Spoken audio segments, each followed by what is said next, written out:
wabarakatuh. Alhamdulillah nahmaduhu wa nasta'inuhu wa nastaghfiruh wa na'udzu billahi min shururi anfusina wa min sayyiati a'malina may yahdihillahu fala mudilla lahu wa may yudlil fala hadiya lahu. Asyhadu an la ilaha illallah wahdahu la syarika lahu wa asyhadu anna Muhammadan abduhu wa rasuluhu la nabiyya ba'd. Alhamdulillah, segala puja dan puji syukur kita panjatkan hanya kepada Allah Subhanahu wa taala Rabbul alamin.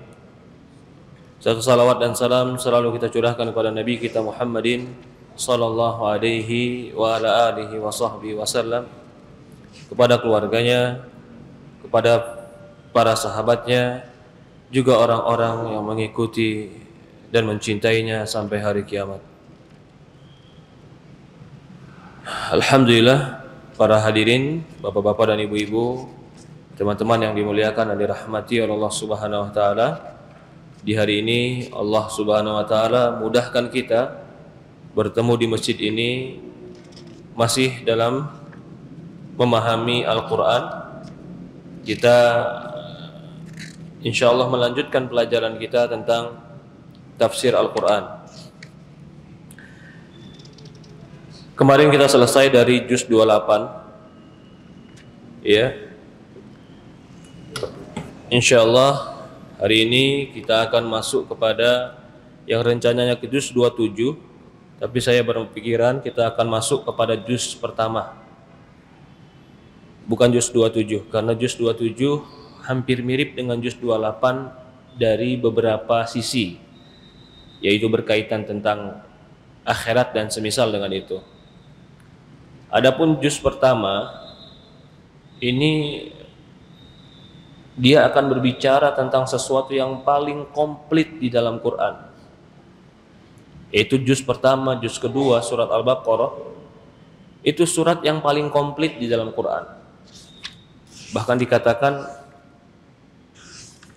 kalau Al-Fatihah itu adalah kerangkanya, maka Al-Baqarah adalah rinciannya.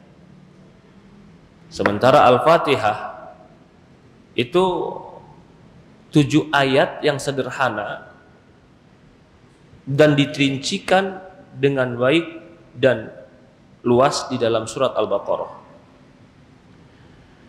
Sebagaimana kalau kita biasa baca buku, kita baca buku apapun yang kita baca, biasanya di depan ada muqaddimah, pembukaan. Pembukaan yang ditulis oleh penulis itu biasanya mewakili intisari daripada buku yang akan dibicarakan. Al-Fatihah itu adalah muqaddimah, pembukaan dari Al-Quran. Maka Al-Fatihah itu adalah inti daripada Quran, dan rinciannya termasuk salah satunya di dalam surat Al-Baqarah. Kemudian disebutkan juga para ulama, surat ini surat yang memiliki kekhususan, diantaranya adalah dia surat yang mencakup seluruh larangan, surat yang mencakup seluruh perintah, surat yang mencakup janji dan ancaman, akhirat, hukum, muamalah, semua masuk pada surat Al-Baqarah. Al-Baqarah berbicara tentang iman, Al-Baqarah berbicara tentang malaikat, Al-Baqarah bicara tentang Nabi, Al-Baqarah berbicara tentang hukum nikah, Al-Baqarah berbicara tentang hukum waris, Al-Baqarah berbicara tentang sihir, Al-Baqarah berbicara tentang bahkan tentang riba, tentang talak. Al-Baqarah berbicara semuanya.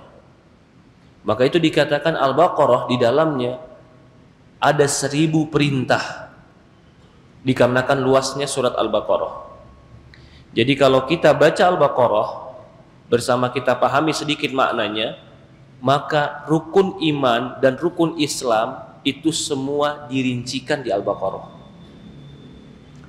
Rukun Islam, la ilaha illallah, menegakkan sholat, perintah haji di dalam Al-Baqarah, puasa di dalam Al-Baqarah, Zakat ada dalam Al-Baqarah.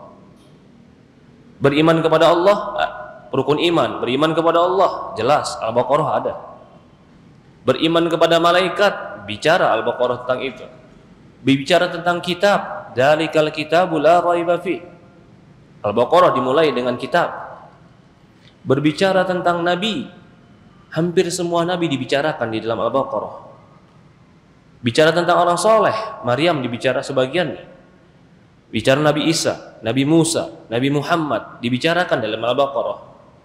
Maka itu dikatakan surat Al-Baqarah surat yang paling mencakup seluruh rincian tentang iman dan Islam. Maka itu dia menjadi surat yang terpanjang. Dia pun menjadi surat yang terlama turunnya. Artinya jangkauan waktu turunnya 10 tahun. Surat-surat yang lain tidak sampai 10 tahun sudah komplit surat.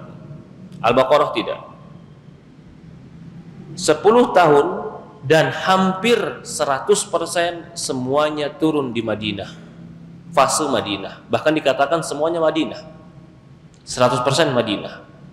Sebagaimana pernah kita bahas, salah satu perbedaan dan mumayyizat, keutamaan dari surat Al-Madaniyah adalah dia berbicara tentang muamalah.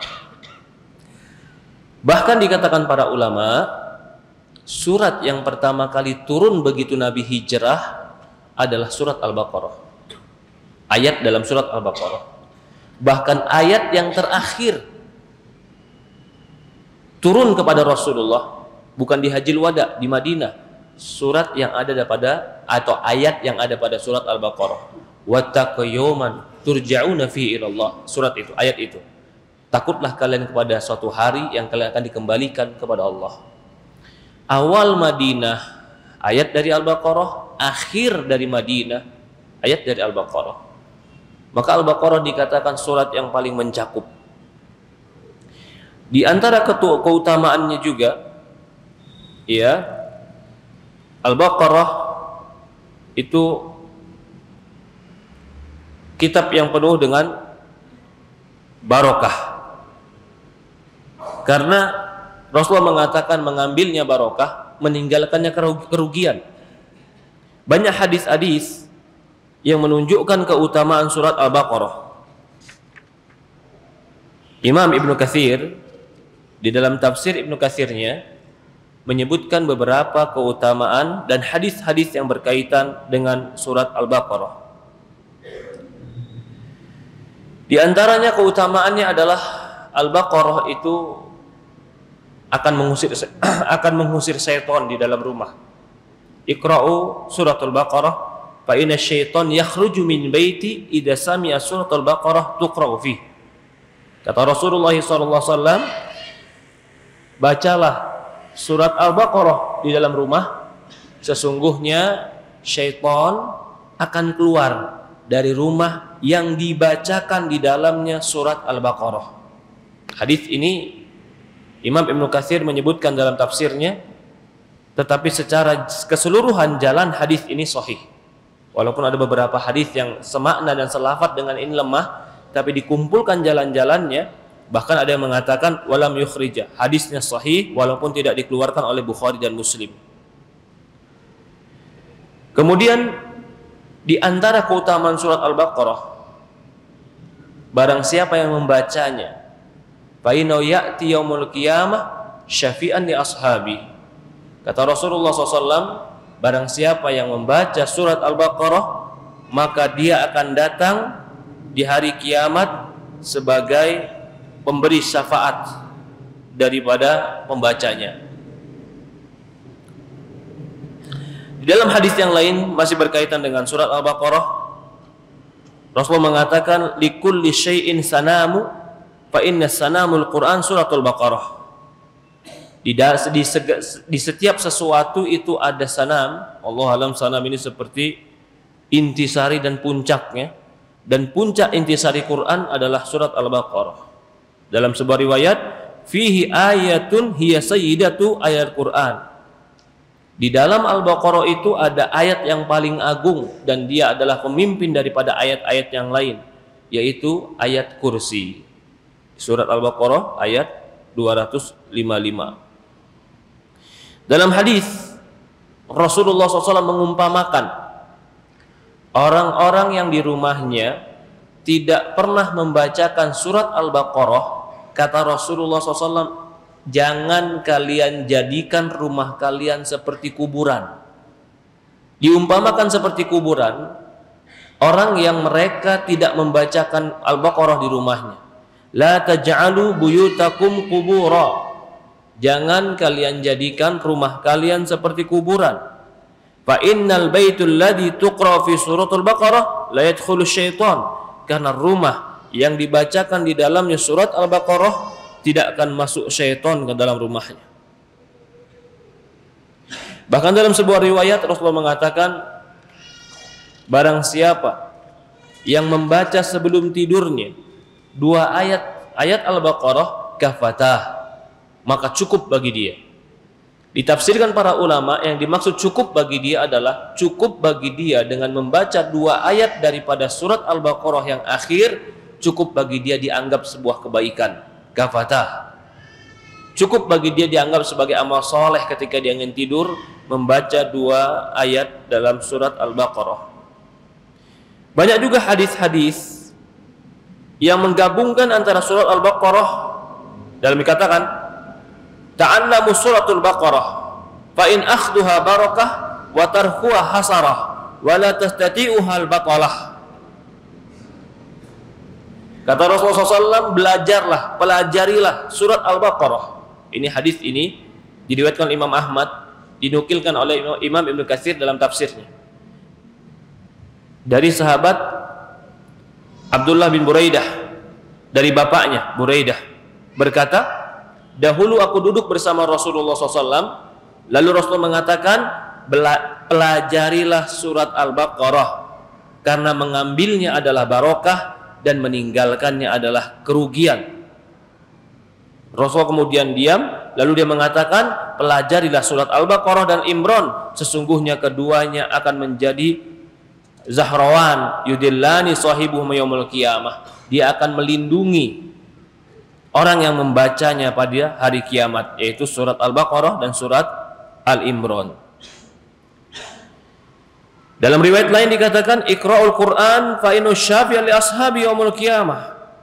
Bacalah Quran karena Quran akan memberikan syafaat pada pembacanya yaumul qiyamah. Bacalah 2 surat Al-Imran dan Al-Baqarah, fa innahuma, sesungguhnya kedua surat itu akan memberi syafaat dan membela orang-orang yang membacanya pada hari kiamat. Banyak sekali hadis-hadis yang menunjukkan keutamaan surat Al-Baqarah. Kemudian dikatakan, berkata Imam Ibnu Katsir, wal Baqarah jami'uha madaniyah bila khilaf. Surat Al-Baqarah seluruhnya adalah surat yang turun di fase Madinah atau Madaniyah bila khilaf, nggak ada khilaf ulama. Jadi betul-betul 200 lebih ayat, hampir mendekati 3 juz, 2 juz setengah, itu ternyata seluruhnya turun di Madinah, dan fase Madinah itu adalah 10 tahun. Dan surat Al-Baqarah itu turun selama 10 tahun bila khilaf, tanpa ada khilaf para ulama. Bahkan dia termasuk turun yang pertama kali di Madinah. Akan tetapi yang paling akhir turun di Madinah adalah surat Al-Baqarah juga. Di surat Al-Baqarah ayat 281, wattaqu yauman turja'una fihi ilallah. Takutlah kalian kepada satu hari yang kalian akan dikembalikan kepada Allah Subhanahu wa taala. Begitu juga masalah riba. Ayat-ayat riba itu turun di Al-Baqarah. Karena di awal Islam, ketika di Mekah, Rasulullah SAW belum menyinggung riba menjadi muamalah dan salah satu penghasilan orang-orang musyrikin ketika itu. Rasulullah masih memfokuskan kepada akidah dan keyakinan. Tapi begitu di Madinah, kaum muslimin sudah mulai kuat dalam keimanan, Rasulullah SAW diturunkan ayat-ayat riba di Madinah. Bahkan dikatakan, sebagian ulama mengatakan, Al-Baqarah ini mencakup lebih daripada 1000 kebaikan, 1000 perintah 1000 larangan, bahkan di dalamnya ada ayat-ayat yang memotivasi dan ayat-ayat memberikan peringatan. Wa ayatuha mi'atain wa thamanuna wa sab'a ayat, dan di dalamnya ada sekitar 287 ayat. Di dalam kalimatnya ada sekitar sittata alaf kalimat, sekitar 6.000 kata. Mi'a wa ihda isyrina kalimah, ya, dan 121 kalimat. Jadi 6.121. Bahkan berkata Imam Ibnu Katsir, di dalamnya ada sekitar khamsah wa isyruna alaf wa khamsami'ah harfan. Di dalamnya ada sekitar khamsah wa isyruna alaf, 20.000, wa khamsami'ah, 20.505 huruf. Allahu a'lam. Berkata Abdullah bin Abbas, Madinah pertama kali turun adalah surat Al-Baqarah. Maka itu tidak satu dari para ulama, dan banyak para ulama mengatakan la khilafa fih, tidak ada khilaf, surat Al-Baqarah semuanya turun di Madinah. Kita mulai. Bismillahi a'udzubillahi minasyaitonir rajim. Al-Baqarah. Kenapa dikatakan Al-Baqarah? Padahal di dalam surat ini banyak kisah-kisah lain. Ada kisah tentang Musa, ada kisah tentang Nabi Muhammad, ada kisah orang munafikin. Memang walaupun ada juga kisah Baqarah di sini.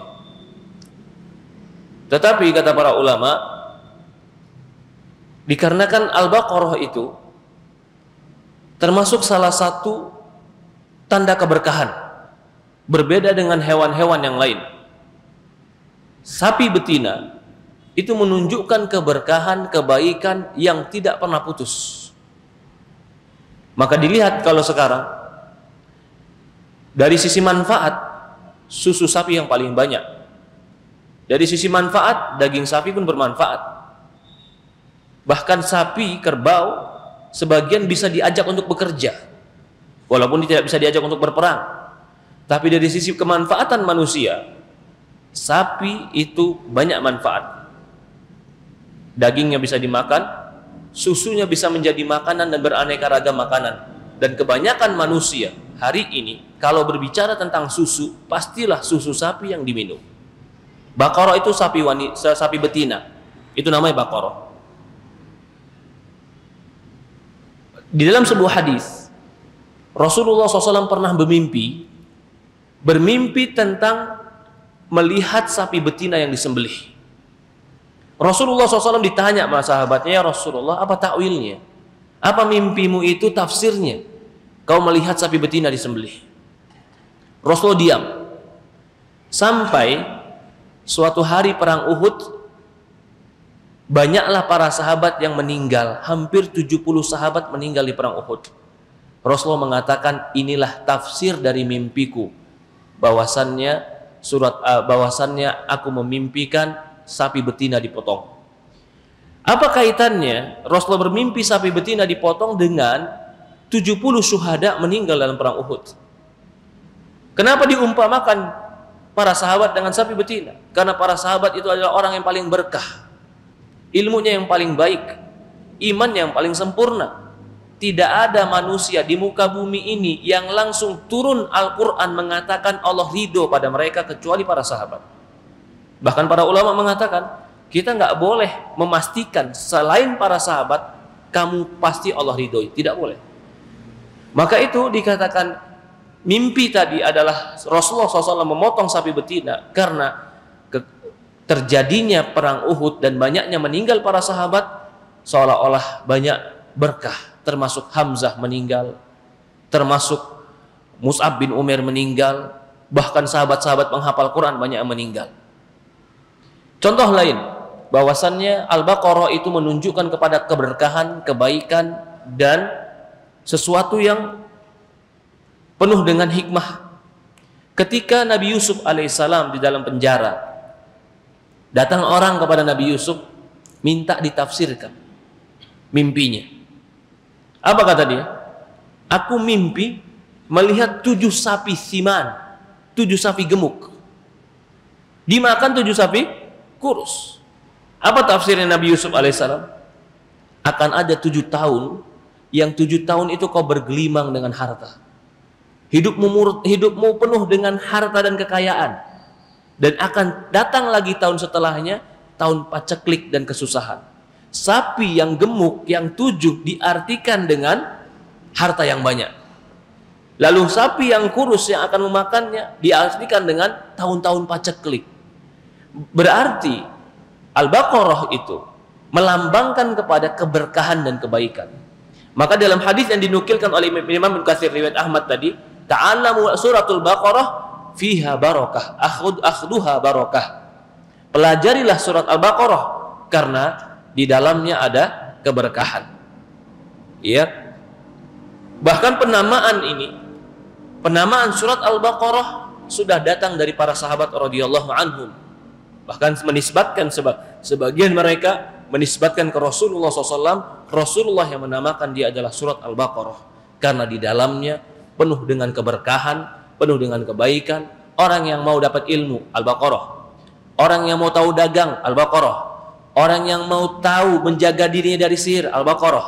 Orang yang mau menjaga imannya dari kemunafikan, Al-Baqarah. Orang yang mau mendapatkan perlindungan kehidupannya baik siang dan sore hari, baca ayat kursi ada pada Al-Baqarah. Maka Al-Baqarah di dalamnya penuh keberkahan. Harus kita baca Al-Baqarah di rumah kita. Walaupun tidak sekali duduk selesai, nggak apa-apa.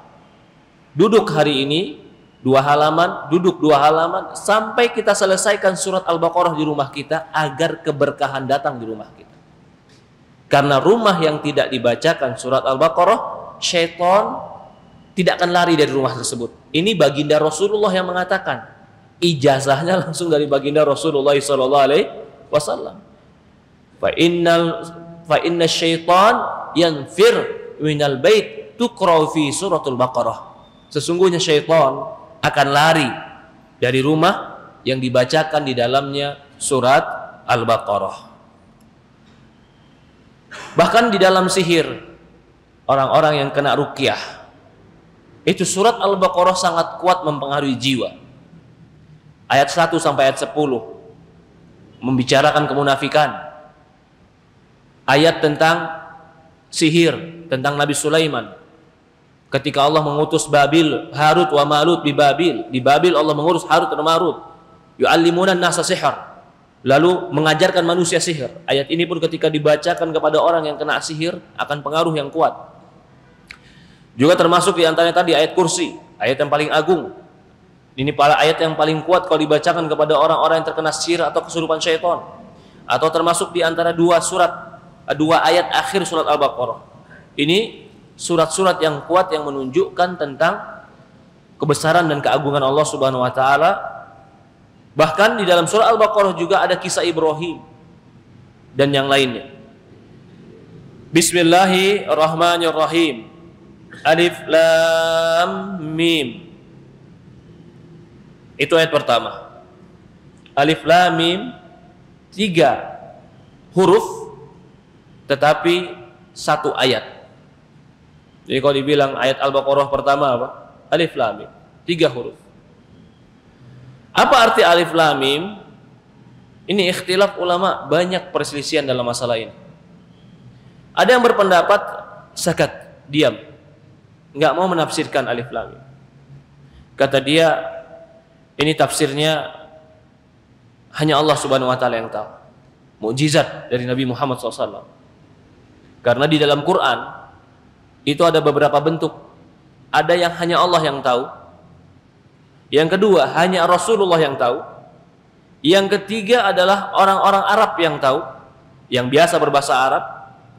Itu yang dikatakan rasa berbahasa. Kita mungkin bisa membaca, mengartikan, tapi rasa berbahasa, orang Arab Badui itu lebih merasakan rasa bahasa dalam Quran. Yang keempat adalah ulama yang tahu. Maka dikatakan di dalam Quran surat Al-Imran, hunna umul kitab, fi ayat muhkamat hunna umul kitab. Quran itu ayat-ayat yang muhkam, jelas. Hunna umul kitab, dan itulah kebanyakannya Alkitab. Wa ukhara mutasyabihat, dan di antara ayat-ayatnya ada yang mutasyabihat. Mutasyabih, ada yang memaknakan mutasyabih itu berarti mirip. Ada yang mirip seperti apa? Berbicara kiamat di surat Zalzalah, berbicara kiamat juga surat Al-Qari'ah, bicara kiamat juga surat Al-Haqqah. Walau konteks berbicaranya berbeda, tapi mirip semua kalimatnya. Itu dikatakan mutasyabih. Ada yang mengartikan mutasyabih itu adalah maknanya samar, nggak ada yang tahu kecuali Allah dan orang-orang berilmu. Pendapat yang pertama mengatakan alif lam mim ini adalah termasuk ayat mutasyabih. Nggak ada yang tahu artinya kecuali Allah dan Rasul. Allah Subhanahu wa taala yang tahu maknanya. Kemudian ada yang menafsirkan juga ini adalah Arab, huruf-huruf Arab. Alif lam mim, alif lam mim shad, kaf ha ya ain shad, nun qaf. Ada beberapa surat yang didahului dengan huruf-huruf muqatta'ah ini. Sebagian mengatakan huruf muqatta'ah ini adalah huruf-huruf Arab yang sering didengar oleh orang Arab. Jadi arif dalam pembicaraan Arab, bahkan dikatakan nanti di dalam surat Al-Baqarah, kalau dirinci lagi dari sekian ribu huruf-huruf tadi, maka huruf yang paling banyak keluar 3 huruf ini. Alif, lam, mim. Bahkan kata para ulama, setiap ada huruf yang didahulukan di Quran, ya, ini pendapat yang berikutnya kita katakan nanti. Ya, pendapat yang mengatakan bahwa huruf-huruf ini dikedepankan, ini pendapat kedua ya, kedua dulu kita bahas. Huruf-huruf ini kedepankan karena di dalam surat ini sangat banyak huruf-huruf tersebut. Contoh juga surat Qaf, karena di dalamnya banyak huruf Qaf. Contoh surat Alif Lam Mim Al-Baqarah, karena di dalamnya paling banyak huruf Alif Lam Mim.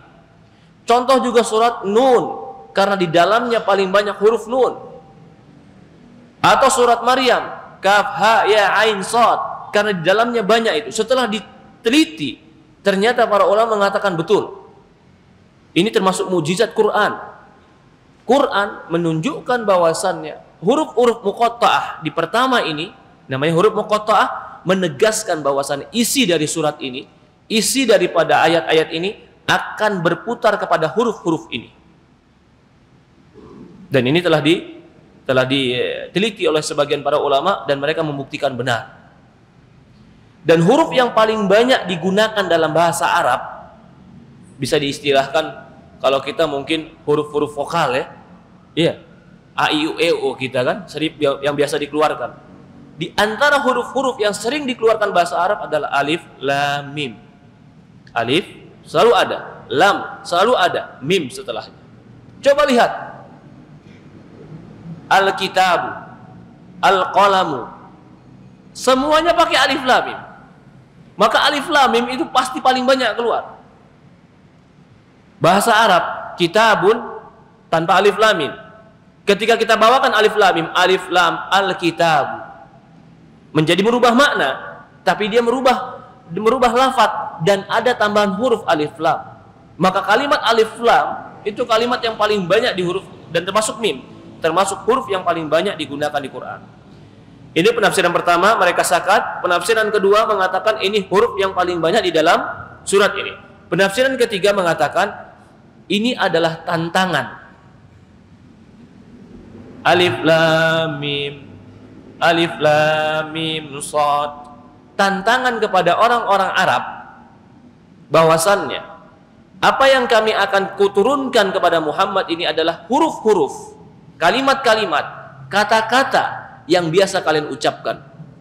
Maka perhatikan, setiap habis huruf-huruf muqatta'ah itu pasti di belakangnya berkaitan dengan Quran.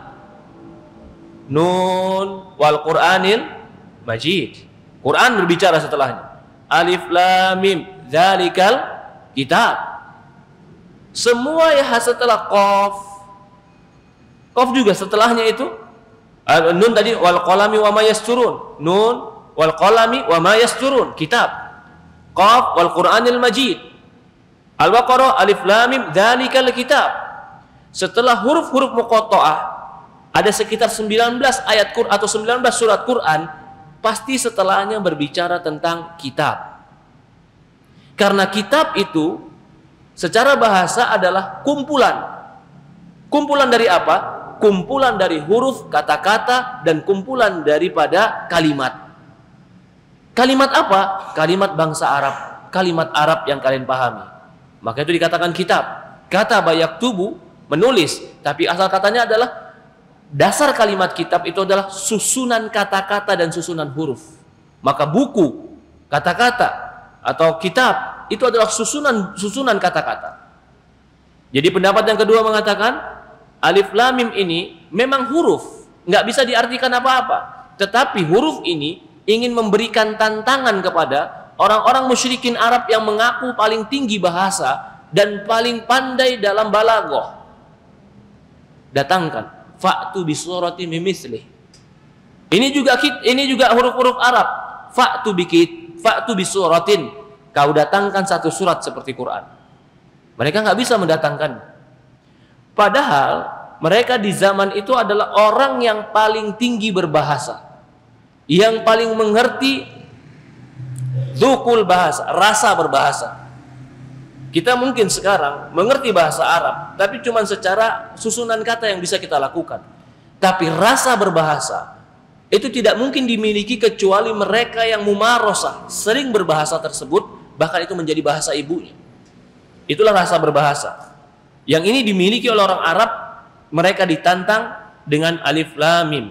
Jadi ini yang ketiga. Yang keempat mereka mengatakan alif lam mim, yasin, nun, qaf itu adalah nama-nama untuk baginda Rasulullah SAW. Jadi seolah-olah ketika Allah mengatakan alif lam mim, Allah sedang memanggil Nabi kita Muhammad SAW. Yasin, Allah sedang memanggil Nabi kita Muhammad SAW. Qaf, Allah sedang memanggil Nabi Muhammad SAW. Maka itu sebagian orang menamakan anaknya Toha, Yasin. Karena mereka meyakini Toha, Yasin itu adalah panggilan Allah kepada Nabi kita Muhammad SAW. Ada beberapa hadis yang ingin menunjukkan kepada masalah ini, bahwasannya huruf-huruf itu adalah memanggil Nabi Muhammad, tapi hadis-hadisnya hampir dikatakan semuanya lemah.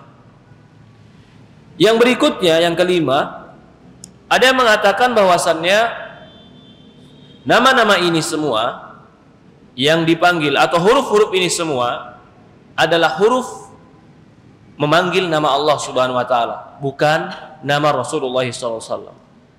Tapi memanggil Allah Subhanahu wa taala. Allahu alam. Berkata Imam Ibnu Katsir, ikhtilaf mufassiruna fil huruf muqatta'ah allati fi awal suwar. Berselisih pendapat para ulama tentang huruf-huruf muqatta'ah ini yang ada pada awal surat. Apa kata sebagian mereka berpendapat, mimma ta'tsarallahu bi ilmihi. Ini adalah ilmunya yang Allah rahasiakan.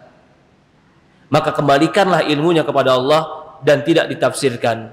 Ini sebagian menghikayatkan Imam Qurtubi dalam tafsirnya, juga Abu Bakar dalam tafsirnya, dari Umar, dari Utsman, dari Ali, juga Ibnu Mas'ud radhiyallahu anhum ajmain, dan berkata Amir Syaiban atau Sya'bi, Sufyan Ats-Tsauri dan yang lainnya. Itu penafsiran mereka. Bahwasannya jangan tafsirkan makna ini. Dan ini yang sepertinya yang dikuatkan oleh Imam Ibnu Katsir. Dia tidak mau menafsirkan maknanya karena memang ini adalah huruf-huruf yang tidak yang dikembalikan ilmunya kepada Allah Subhanahu wa taala. Ya. Ada yang menafsirkan dengan penafsiran lain seperti kita katakan tadi, tapi mereka berselisih pendapat tentang maknanya.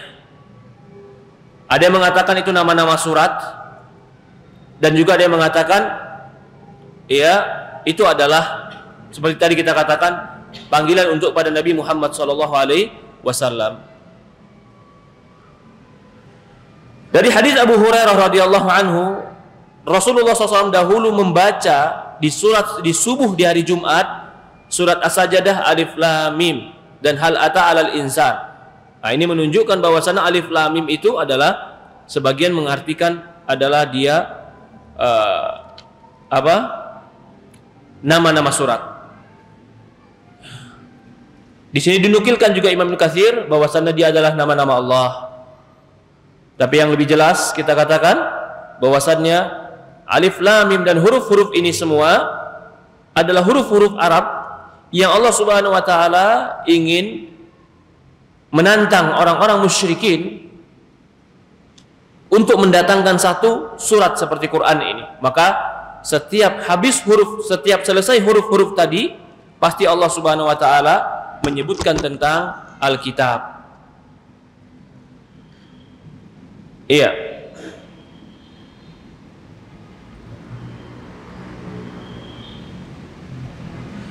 Berkata Imam Ibnu Katsir, alif lam mim ini adalah huruf-huruf, 3 huruf. Minha tis'a wa ishrina harfan. Nah, dia adalah huruf 3 dari sebanyak 29 huruf di dalam lisan Arab. Wa laysa minha harfu illa wa huwa miftahu ismu min asma'ihi. Wa laysa minha harfu illa wa huwa min ala'ihi wa bala'ihi. Wa laysa minha harfun illa wa huwa fi muddati aqwami wa ajali. Qala Isa bin Maryam alaihi salam wa ajab qala ajibtu anna yantiquna bi asma'i wa ya'isuna fi rizqihi. Ya, ini semakna yang kita bilang tadi bahwasannya ini alif lam adalah termasuk huruf yang paling banyak disebutkan di Quran. Kemudian dikatakan alif lam mim dzalikal kitabu la raiba fi. Alif lam mim dzalikal kitab la raiba fihi hudal lil muttaqin. Kita artikan dulu satu-satu. Dzalika itu adalah kitab. Kitabnya pakai alif lam. Dzalika juga pakai lam. Alkitab juga pakai alif lam. La raiba fi, alif pakai lam lagi. Di ayat kedua saja sudah ditunjukkan huruf lam itu banyak. Coba lihat surat kedua, ayat kedua surat Al-Baqarah. Huruf apa yang paling banyak? Huruf lam. Dzalika ada lam. Alkitab ada lam. La raiba ada lam. Fihi ada lam. Dzalika raiba fi hudal lil muttaqin. Lil muttaqin ada lam lagi 2. Ya. Ini bagaimana menafsirkan ayat ini? Dzalikal kitab. Itu dikatakan itu. Kenapa dikatakan itu? Ada yang mengartikan itu adalah sesuatu yang jauh. Kenapa Quran dikatakan itu? Karena Quran dia ditempatkan yang tinggi di sisi Allah Subhanahu wa taala di Lauhul Mahfuz. Maka dikatakan itu. Kalau Imam Ibnu Katsir mengartikan itu, dia katakan bahwasannya yang dimaksud adalah ini, buku ini, kitab ini. Artinya, walaupun dia menggunakan kalimat dengan kalimat itu, tapi di sini ingin menegaskan bahwasannya yang diturunkan nanti, yang belum turun itu Alkitab. Maka dikatakan dzalika, ada yang mengartikan dzalika karena dikatakan itu berarti jauh. Jauh kenapa? Karena dia ada di Lauhul Mahfuz. Tinggi di dekat Allah Subhanahu wa taala. Dzalikal kitab, itu adalah kitab. La raiba fi hudal lil muttaqin. Di dalam ayat kedua ini, kalau kita lihat kepada Quran, ada titik 3 di antara kalimat fihi. Kenapa? Apa arti titik 3 ini? Ada yang tahu? Kaidah Quran ketika membacanya, lihat. Di ayat kedua, di atas itu ada titik 3 dan titik 3. Apa semua Quran ada yang seperti itu? Harusnya ada. Apa tandanya, Pak? Berhenti di salah satunya. Kalau kau berhenti sudah di la raiba, jangan lagi berhenti di fihi. Kenapa? Coba kita artikan di setiap keberhentian. Kita berhenti di la raiba sekarang. Dzalikal kitabu la raiba fihi hudal lil muttaqin. Berhenti sampai situ ya, saya artikan. Ini adalah kitab yang tidak ada keraguan. Yang enggak ada keraguan kitab ini. Di dalamnya petunjuk bagi orang-orang bertakwa. Itu kalau berhentinya di la raiba.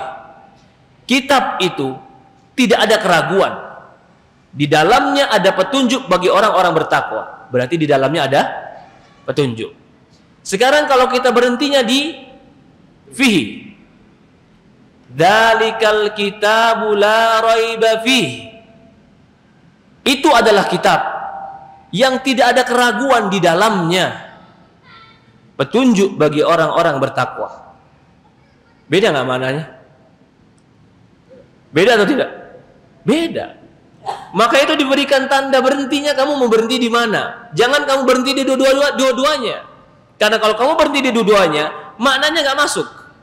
Kalau kamu berhentinya di la raiba, maka dzalikal kitabu la raiba, itu adalah kitab yang tidak ada keraguan.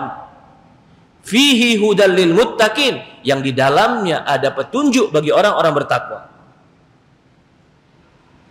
Kalau diartikan tadi yang kedua, dzalikal kitabu la raiba fihi, itulah kitab yang tidak ada keraguan di dalamnya, petunjuk bagi orang-orang bertakwa.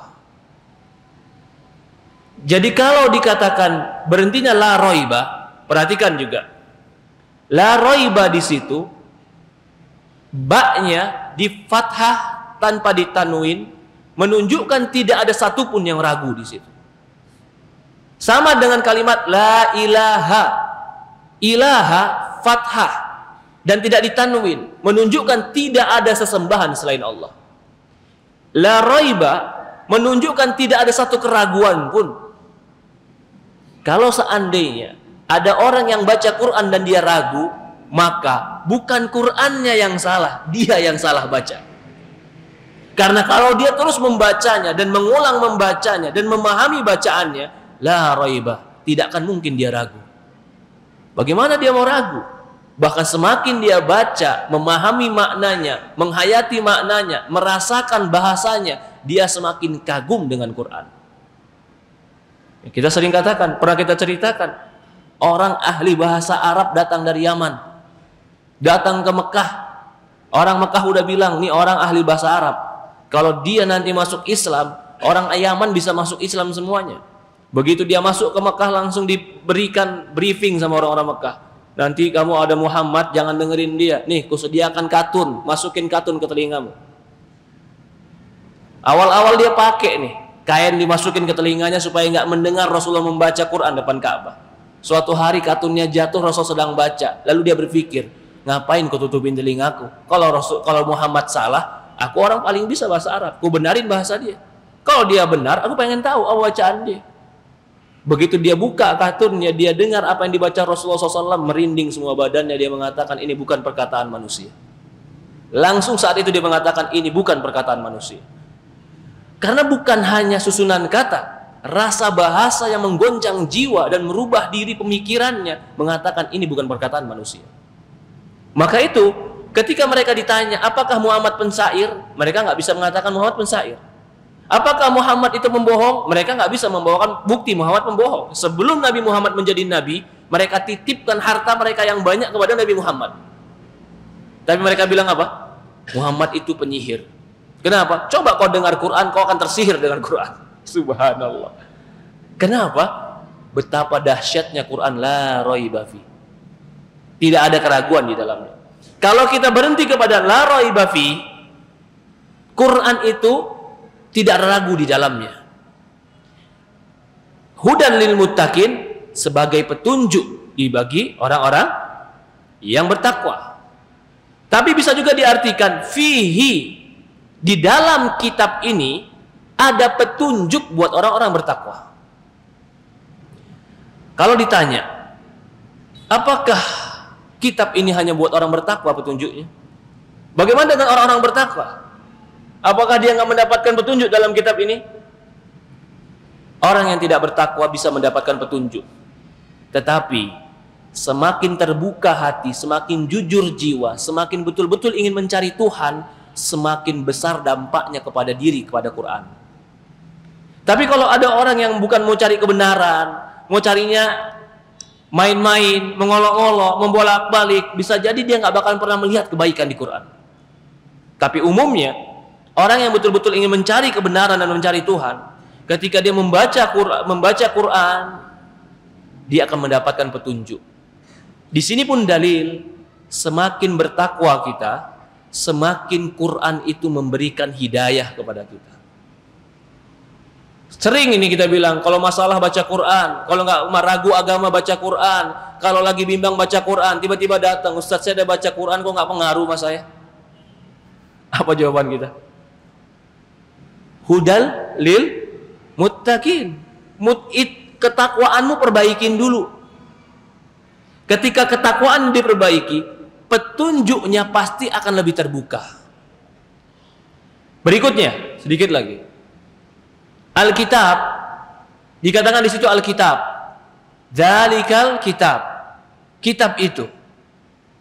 Kitab kalau sudah pakai alif lam di dalam bahasa Arab, itu berarti menunjukkan kitab istighraq. Semua kitab-kitab terdahulu ada di dalam kitab ini. Taurat kitab bukan? Injil kitab bukan? Kitab. Zabur kitab bukan? Kitab. Maka Allah nggak katakan Quran, Allah katakan kitab. Kitab itu maksudnya apa? Quran. Kenapa maksudnya Quran? Karena Quran mengandung semua kitab-kitab sebelumnya. Jadi kalau orang mau belajar Alkitab Injil, mau belajar kitab Taurat, mau belajar kitab Zabur, pelajari Quran, kau akan dapatkan inti yang di Zabur, di Injil, itu ada dalam Quran. Kalau sekarang yang kau pelajari Injil yang ada, sudah dirubah. Sudah dirubah. Siapa yang mengingkari ini? Bahasanya sudah berubah. Tidak ada Nabi Isa alaihissalam berbahasa Indonesia. Dan semua orang ahli bahasa tahu, jika sebuah kalimat dirubah dengan bahasa lain, pasti akan merubah makna dan rasa berbahasa. Pasti. Bukankah itu merubah berarti? Berubah. Itulah Quran tidak pernah bisa diterjemahkan ke bahasa Indonesia 100%. Bahasa apapun nggak pernah. Tapi cuma mendekatkan. Maka dikatakan dzalikal kitab. Maksudnya Quran. Kenapa dikatakan kitab? Padahal Taurat kitab, Injil kitab, Zabur kitab. Maksudnya Quran juga kitab, tapi Quran ini sudah mewakili semua yang ada pada Taurat dan Injil. Isinya sama.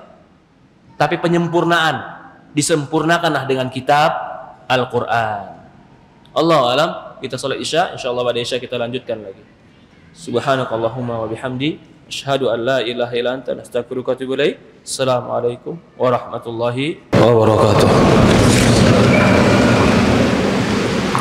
Alhamdulillah wassalatu wassalam ala asyrafi anbiya'il mursalin ala nabiyina Muhammadin sallallahu alaihi wa ala alihi wa sahbihi wasallam. Kita lanjut kembali.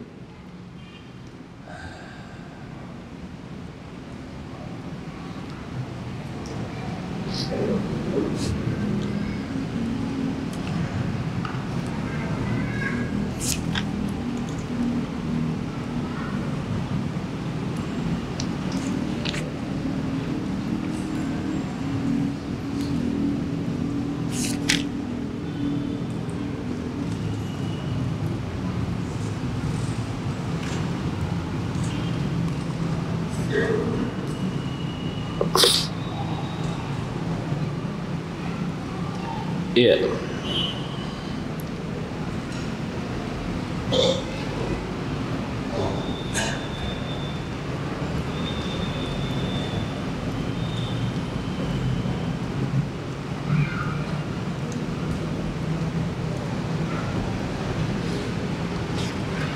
Kita lanjutkan dzalikal kitabu la raiba fi hudal lil muttaqin.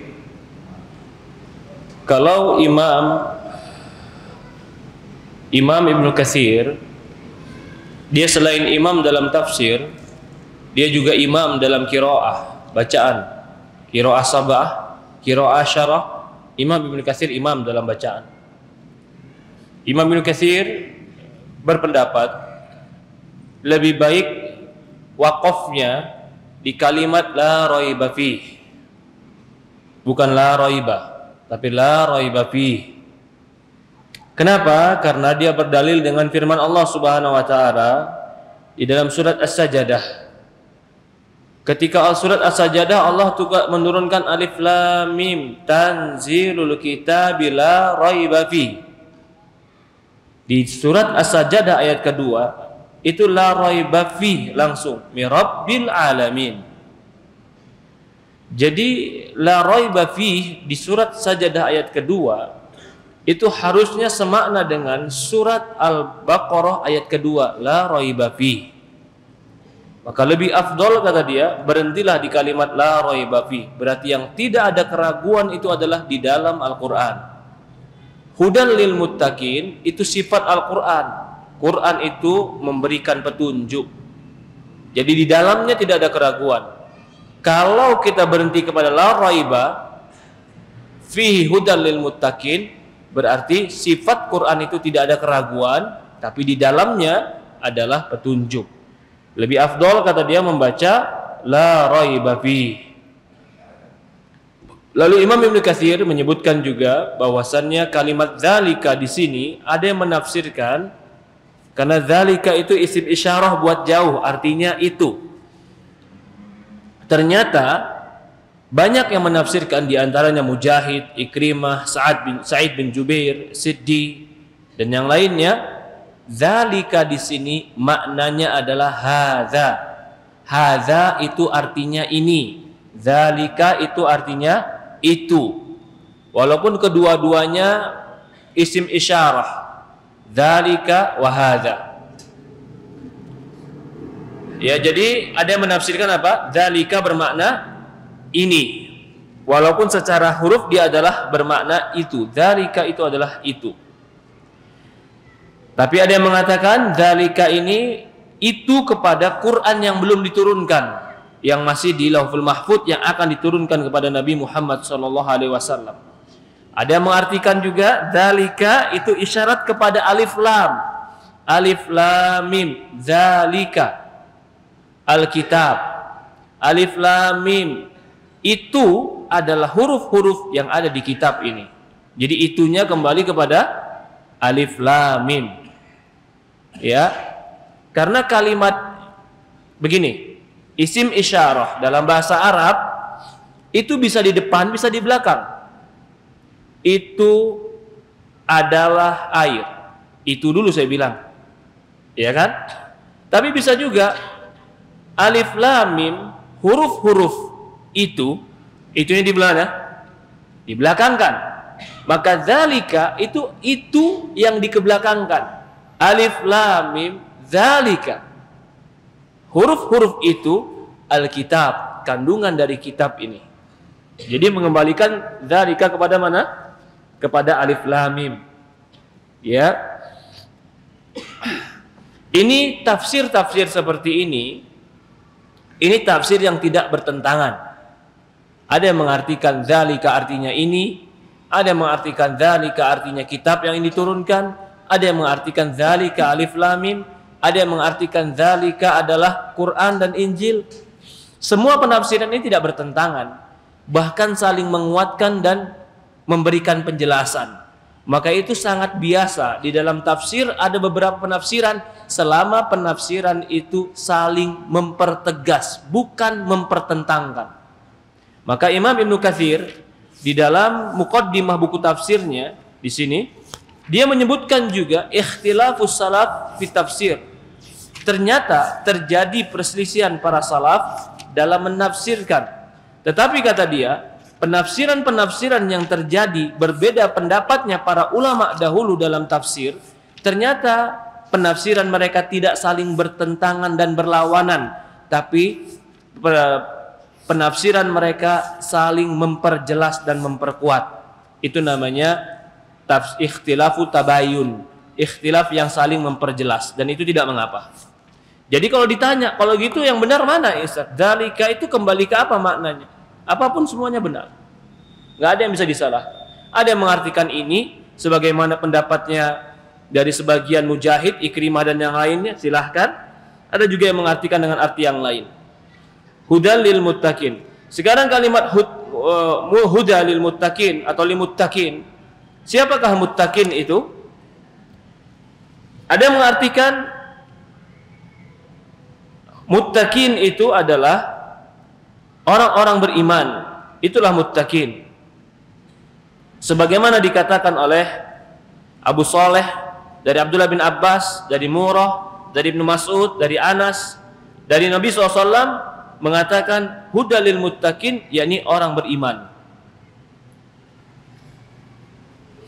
Kalau Abdullah bin Abbas berpendapat tentang muttaqin di situ adalah orang yang beriman yang menjaga dirinya dari kesyirikan dan melakukan amal ketaatan, itulah orang muttaqin. Ada yang mengartikan juga dari Ibnu Abbas, muttaqin itu adalah orang-orang yang berhati-hati daripada hukuman Allah dan meninggalkan apa-apa yang mereka tahu dari petunjuk. Maksudnya mereka tinggalkan apa-apa yang Allah larang dan mereka tahu dari petunjuk Allah. Mereka berharap rahmat dari Allah.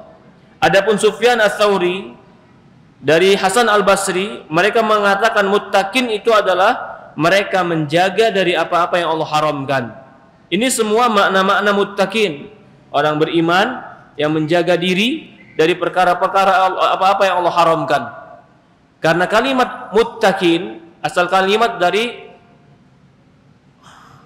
ittaqa. Ittiqa itu asal kalimat dari wiqayah, takwa. Wiqayah artinya menjaga diri, menamengi diri. Kalau mereka muttaqin berarti menamengi diri mereka dengan amal-amal kebaikan dan ketaatan dan menjauhkan apa yang Allah haramkan di atas keimanan. Itu harus ada kalimat di atas keimanan. Ada yang mengartikan muttaqin di sini adalah akan disebutkan nanti di ayat ketiga siapa itu muttaqin dengan sifat-sifatnya. Alladzina yu'minuna bil ghaibi wa yuqimunas salata wa mimma razaqnahum yunfikun. Ternyata ayat ketiga mempertegas orang muttaqin yang mereka itu beriman kepada ghaib, yang mereka mendirikan salat, yang mereka berinfak. Dalam sebuah riwayat, ini riwayat dibawakan oleh Imam Ibnu Katsir, Rasulullah SAW pernah bersabda, la yablughul abdu an yakuna minal muttaqina hatta yada' ma la ba'sa bihi hadaran lima ba'sa bih. Berkata Imam Tirmidzi, hadisun hasanun gharib. Tidaklah seorang hamba sampai kepada puncak dikatakan bertakwa sehingga dia meninggalkan apa-apa yang tidak mengapa karena khawatir terjatuh dengan perkara yang tidak boleh. Jadi maksudnya bertakwa adalah meninggalkan perkara yang mubah karena takut jatuh perkara yang haram. Jadi itu bertakwa. Tapi hadis ini dikatakan hadisnya dhaif. Sebagian ulama mengatakan hadisnya dhaif, maka itu Imam Tirmidzi memberikan isyarat hasanun gharib. Hadisnya hasan dan asing. Gharib itu asing. Tapi secara makna benar, orang bertakwa itu bukan saja meninggalkan yang haram, bahkan segala sesuatu yang mungkin bisa mengantarkan kepada yang haram dia tinggalkan. Maka dari sini pula orang bertakwa itu bertingkat-tingkat. Ada yang bertakwa hanya meninggalkan yang haram dan mengerjakan yang wajib, mungkin masuk dalam makna bertakwa. Tapi ada yang bertakwa bukan hanya meninggalkan yang haram, mungkin perkara yang mubah, yang boleh tapi bisa mengantarkan yang haram pun dia tinggalkan. Ini tentu kedudukannya berbeda di sisi Allah Subhanahu wa taala. Kemudian dikatakan huda. Huda dimutlakkan atau diinginkan di sini mayakiru fil qalb, apa yang menetap di hatinya berupa keyakinan dari iman. Ya, wa hadza la yaqdir ala khalqi fi qulubil ibad illa Allah azza wajalla. Dan tidak akan ada yang bisa menanamkan dan menumbuhkan ini ke dalam hati orang beriman kecuali Allah. Ini maksudnya huda di sini adalah taufik. Apa? Maksudnya adalah hidayah. Dalikal kitabu la raiba fi huda. Disifatkan huda. Apa huda di sini? Kalau ada yang menafsirkan huda di sini adalah sesuatu yang diyakini di hati berupa hidayah, dan ini tidak bisa diberikan kecuali Allah yang memberikan. Maka dikatakan di Quran di dalam surat Al-Qasas ayat 56, innaka la tahdi man ahbabta walakinnallaha yahdi man yasha. Ya Muhammad, engkau tidak akan bisa memberikan hidayah kepada siapa yang kau cintai, akan tetapi Allah yang memberikan hidayah kepada siapa yang Allah kehendaki. Hidayah di sini maksudnya adalah taufik, atau hidayah di sini maksudnya adalah keterbukaan hati untuk beriman. Juga dikatakan laisa 'alaika hudahum, kamu tidak akan bisa memberikan petunjuk pada mereka. Petunjuk di sini maksudnya hidayatut taufik. Wa may yudlilillahu fala hadiyalahu. Dalam Quran juga surat Al-A'raf ayat 186, barang siapa yang Allah sesatkan maka tidak akan ada yang bisa memberikan hidayah kepada dia. Maksud hidayah di sini adalah taufik. May yahdillahu fahuwa muhtad wa may yudlil falan tajid lahu waliyan mursyida. Barang siapa yang Allah berikan hidayah maka dia mendapatkan petunjuk. Barang siapa yang Allah sesatkan maka tidak akan dapatkan bagi dia waliyan mursyida, yang akan memberikan mereka arahan dan petunjuk. Ini ayat-ayat menunjukkan bahwasanya hidayah di sini adalah hidayah taufik. Tapi terkadang hidayah itu diartikan sebagai penjelas, memberikan penjelasan kepada kebenaran. Bukan hidayah taufik, tapi hidayatul bayan, memberikan arahan kepada kebenaran. Itu pun artinya hidayah, huda. Dan Quran memiliki dua makna ini. Makna yang pertama adalah hidayah yang membukakan hati untuk beriman kepada Allah.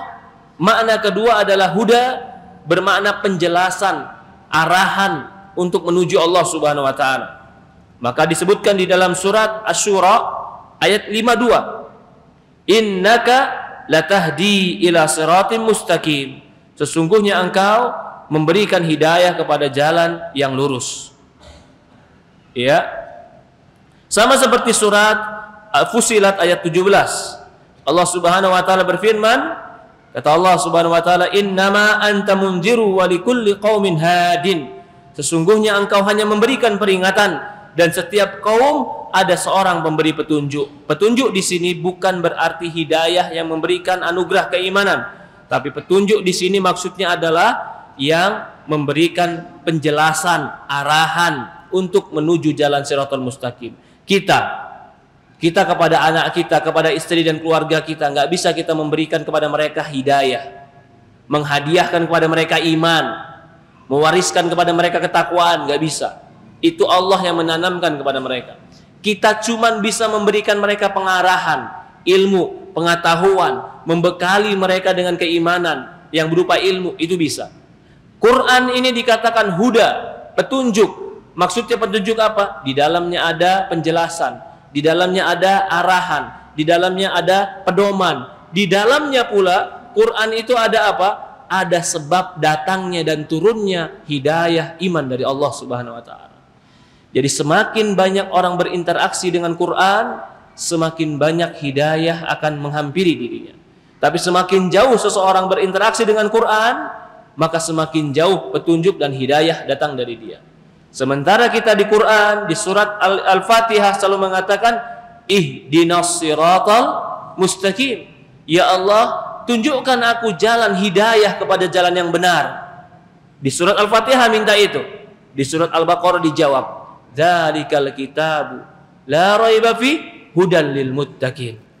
Ketika di Al-Fatihah diminta, ya Allah berikan aku hidayah kepada jalan yang benar, Allah katakan di kitab yang tidak ada keraguan di dalamnya adalah petunjuk bagi orang-orang bertakwa. Seolah-olah ayat kedua ini ingin menjawab pertanyaan pada surat Al-Fatihah.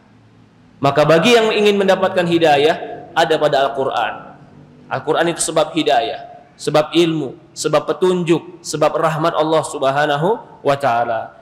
InsyaAllah kita lanjutkan di pertemuan akan datang. Alladzina yu'minuna bil ghaibi wa yuqimuna as-salata wa mimma razaqnahum yunfikun. Sifat orang-orang yang bertakwa yang Allah sebutkan dalam Al-Qur'an. Dan itu merupakan jalan siratal mustaqim. Ya, ada pertanyaan, tafadhol. Allah musta'an.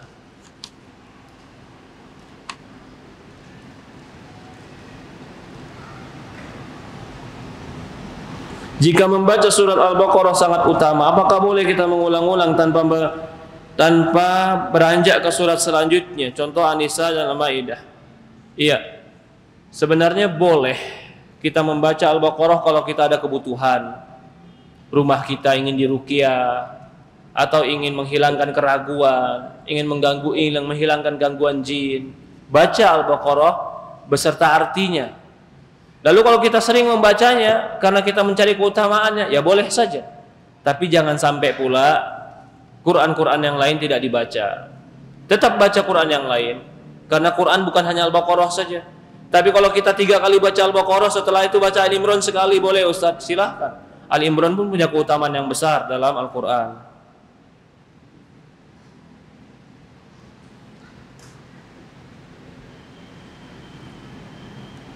Apa maknanya setan keluar dari rumah yang dibacakan Al-Baqarah? Setannya berupa setan jin. Lalu pertanyaan di sini, sedangkan sekali-kali sekecil-kecil maksiat masih bisa mungkin kita lakukan. Iya, itu setan dari bisikan jiwa. Kalau ini maksudnya setan yang dari gangguan jin, yang mengganggu rumah kita, atau sihir, atau kiriman orang, atau ada sebagian jin yang suka tinggal di rumah orang tertentu. Itu bisa diusir dengan membaca surat Al-Baqarah. Maksudnya setan seperti itu, setan dari kalangan jin.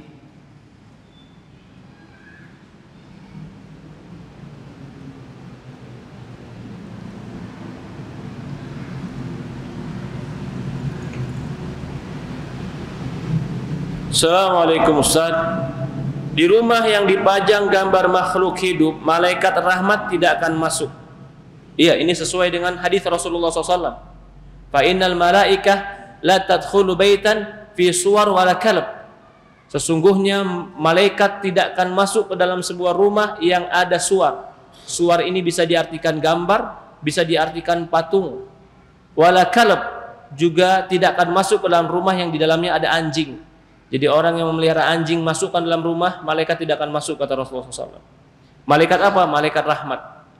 Lalu di sini pertanyaan, apabila kita bacakan surat Al-Baqarah di dalam rumah tersebut, apakah setan jin akan keluar sebelum gambar foto makhluk hidup dipajang sering disingkirkan? Syukuran Ustaz. Iya. Malaikat tidak akan masuk kalau ada gambar dan foto. Jin akan keluar kalau dibacakan surat Al-Baqarah. Bagaimana kalau rumah ada foto dan gambar dan dibacakan surat Al-Baqarah? Maka jin akan keluar. Tapi malaikat juga tidak akan masuk. Jadi akan lebih kuat dan baik lagi dibacakan surat Al-Baqarah dan jangan dipajang gambar-gambar yang makhluk hidupnya. Itu lebih baik lagi. Allahu a'lam. Bahkan itu bisa menyebabkan rahmat Allah turun dan setan keluar dari rumah tersebut.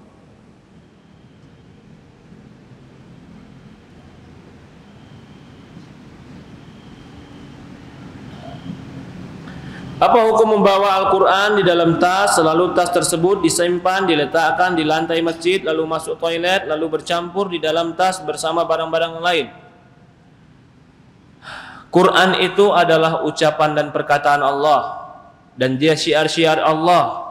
Allah berkata dalam Al-Quran, "Wa ma yu'addi min sya'air Allah, fa innahu min taqwal qulub." Kata Allah Subhanahu wa taala, barang siapa yang memuliakan, mengagungkan, menghormati syiar-syiar Allah, itu termasuk ketakwaan di dalam hati. Memang pada prinsipnya Quran itu harus kita muliakan, tidak boleh letakkan di bawah. Di antara bentuk memuliakan Quran adalah memanfaatkan dengan membaca, bukan jadi pajangan ditaruh di rak buku, bukan. Maka ketika kita masukkan Quran di dalam tas, lalu kita letakkan di bawah, Allahu alam, selama itu memang masih dalam tas, sebenarnya masih tetap mengartikan memuliakan Quran. Tetapi yang tidak boleh itu adalah ketika betul-betul Quran kita letakkan di bawah. Itu nggak boleh. Kurang menghargai Quran. Sementara Allah berfirman, Wa may yu'azzim sya'airallah fa innahu min taqwal qulub. Orang-orang yang mengagungkan syiar-syiar Allah termasuk ketakwaan di hati. Lalu dia bawa tasnya ke kamar mandi dan di dalam tasnya ada Quran dan ayat-ayat yang lain. Maka jawabannya, kalau memang tidak mungkin dia menitipkan tas itu dan dia letakkan di luar tas itu akan hilang, maka dimasukkan Quran tadi dalam keadaan tertutup, dia bawa ke kamar mandi dalam keadaan tertutup dan dimasukkan ke dalam tas, mudah-mudahan Allah ampuni. Karena keterpaksaan. Karena kalau tinggalkan di luar bisa jadi hilang atau semakna dengan itu. Tapi kalau bisa dititipkan, maka ahsan dititipkan.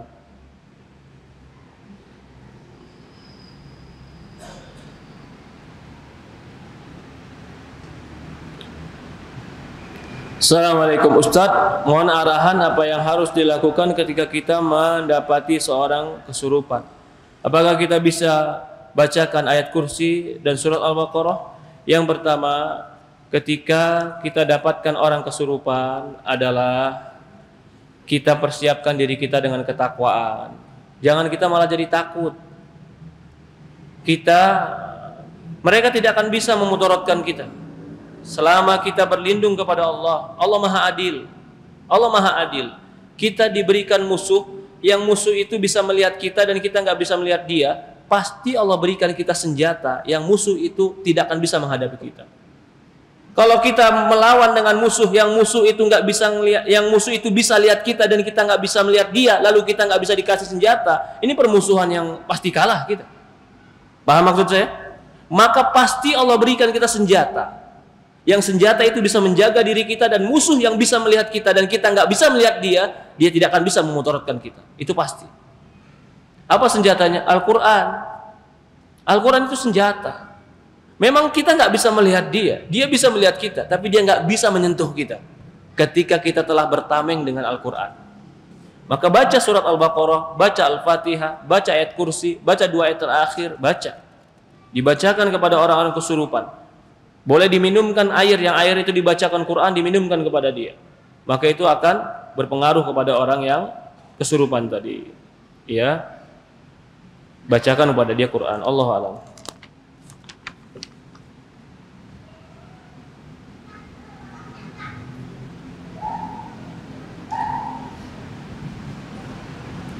Ada yang mimpi ketemu Nabi Rasulullah SAW, juga bicara dengan Allah lewat mimpinya. Apakah itu di antara tanda kiamat? Iya, karena sudah banyak dajjal pembohong. Subhanallah. Orang kalau sudah berkata saya mimpi dan bicara dengan Allah, bohong sudah. Setan itu.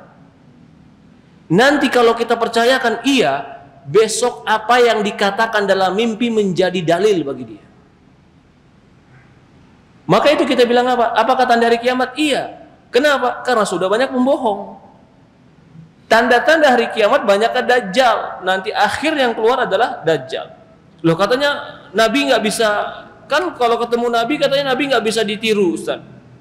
Nabi nggak bisa ditiru bagi orang yang kenal Nabi. Bagi orang yang nggak tahu fisik Nabi, nggak pernah ketemu Nabi, nggak tahu ciri-ciri Nabi, dan nggak jelas dan nggak yakin bagaimana ciri-ciri Nabi. Orang seperti ini, kata para ulama, kalau dia mimpi Nabi ya belum tentu benar, karena dia belum tentu Nabi. Tapi kalau umpamanya para sahabat yang pernah ketemu Nabi, lalu dalam mimpi sahabat ketemu Nabi, itu nggak mungkin jin, pasti Nabi. Atau para ulama yang banyak membaca tentang bagaimana fisikis Nabi, lalu bagaimana tentang akhlak Nabi, dia bertemu dengan Nabi dalam mimpinya, itu Nabi. Karena Nabi mengatakan, fa syaitan la yumathilu bi. Syaitan tidak bisa mencontoh aku, menjelma jadi aku, kata Rasulullah SAW. Ya, jadi kalau berbicara dengan Allah itu sudah pasti palsu, sudah pasti bohong. Jangan kita percaya. Nanti orang bilang, oh kalau gitu kamu nggak percaya dengan wali Allah.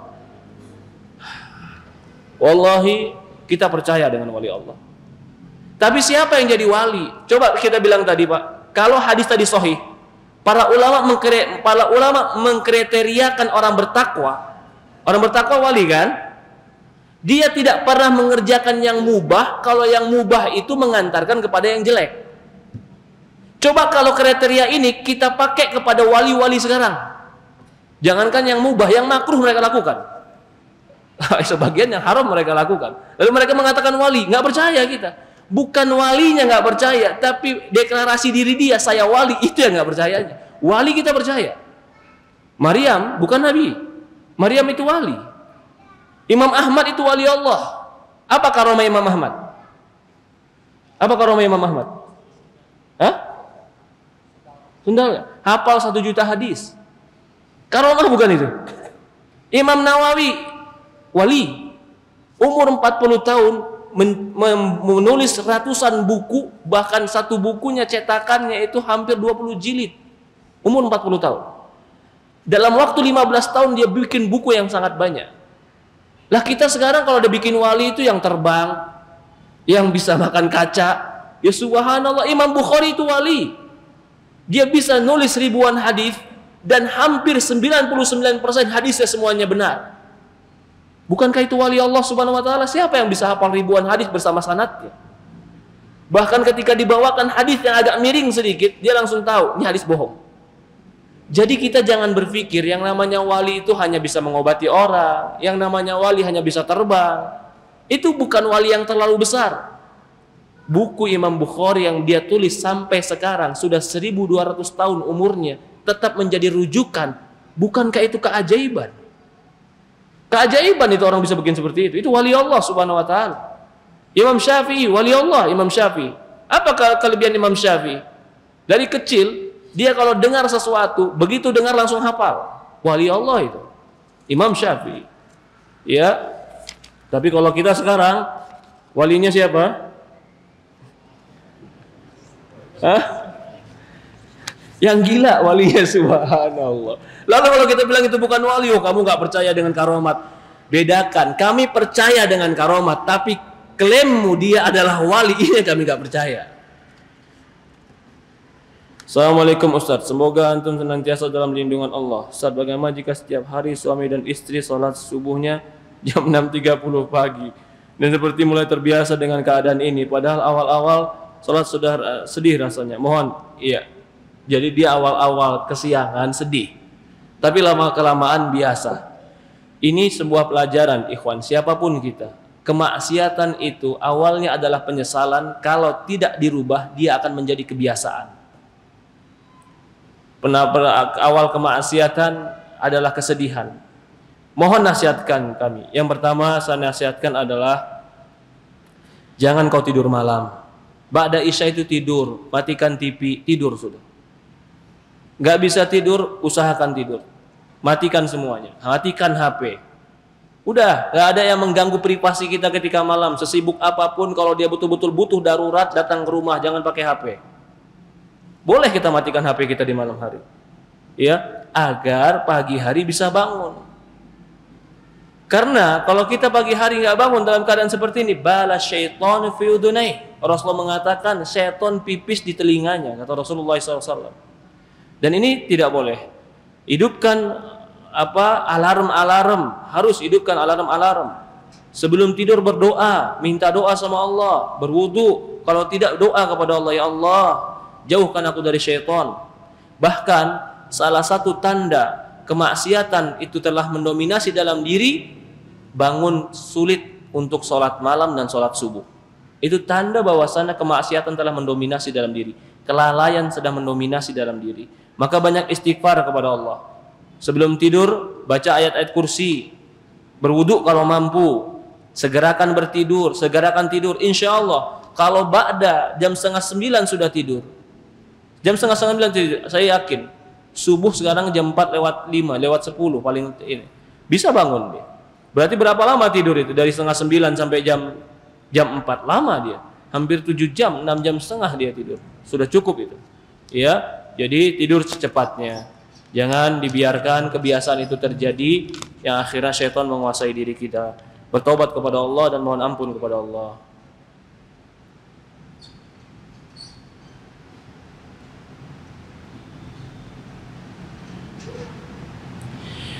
Assalamualaikum Ustaz, tadi dikatakan rumah yang tidak dibacakan Al-Baqarah seperti kuburan. Iya, yang membawakan itu adalah Rasulullah SAW. La taj'alu buyutakum maqabir. Jangan kalian jadikan rumah kalian seperti kuburan, kata Rasulullah. Karena rumah yang tidak dibacakan surat atau Al-Quran seperti kuburan. Lalu di sini pertanyaannya, bagaimana dengan kami di rumah membaca Al-Quran setiap harinya melanjutkan surat yang dibaca, di mana Al-Baqarah sudah kami lewati, apakah diperbolehkan? Boleh, karena kalian sudah baca Al-Baqarah. Enggak disyaratkan harus setiap hari baca Al-Baqarahnya. Baru masuk rumah baru, baca Al-Baqarah di rumah itu. Ya, setelah itu baca surat-surat yang lain, kembali lagi ke Al-Baqarah, boleh. Karena tidak disyaratkan harus setiap. Yang penting satu rumah ini pernah dibacakan satu kali surat Al-Baqarah. Mungkin ini yang kita bahas hari ini, kurang lebih mohon maaf. Kita tutup dengan doa kafaratul majlis. Subhanakallahumma wa bihamdi asyhadu an la ilaha illa anta nastaghfiruka wa atubu ilaik. Assalamualaikum warahmatullahi wabarakatuh.